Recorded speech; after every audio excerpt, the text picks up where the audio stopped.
Listen, let me tell you.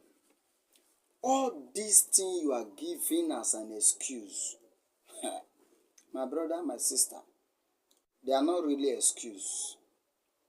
You didn't go to school. You are not educated. I can't speak well. I can't do that. No. I don't think they are not really an excuse. They are not at all. They are not an excuse. That is why I brought this video to you so that you watch it. So that you watch this video. This is a man that lives like us in the same planet Earth.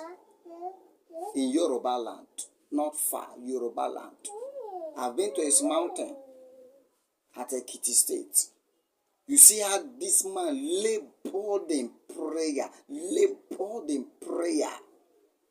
I don't think I have to talk more. Apostle Babalola was a plumber, uneducated, not schooled, no family background, not schooled, never went to the four walls of an institution, can't even speak one English. But he gave himself.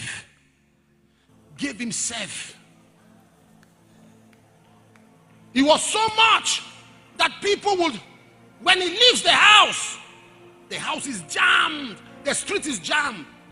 There was a stream, a little river by the side of his house. He went there, prayed on the river. I said, let this river become miracles. Let it be signs and wonders, and left. People, in less than 3 months, people fetched that river dry. Have you seen where river dry? People fetched the river, started packing the sand. A man gave himself to God. Portals were open to him.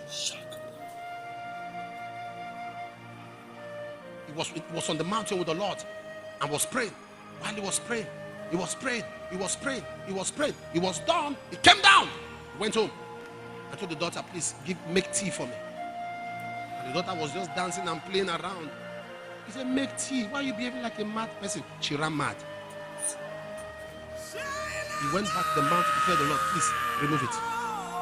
Even the statements that were jokes, they are being confirmed. He was praying and a cobra came and crawled over him. A cobra. And he was still praying. That's intimacy. You don't know what's happening around you. The cobra came, crawled. When he finished praying, he shook himself. The cobra fell. It has dried and become a stick. He was in the service and a woman fell down and died. Everybody, all the Yoruba people were praying, commanding the woman to rise up. He was still praying. He was lost in his presence. He was still praying. They were gathered and they were praying. The woman was still dead. When he came back to the earthly realm, he went to the woman. In other words, hold on. In the name of Jesus, rise.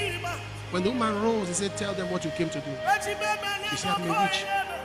I came to attack the man of God. He said, she died again.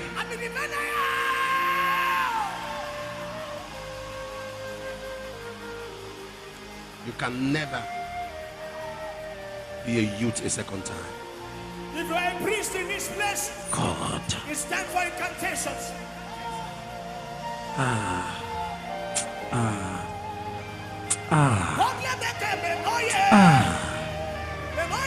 This is the testament of a man that lived. When will they read out your own testament?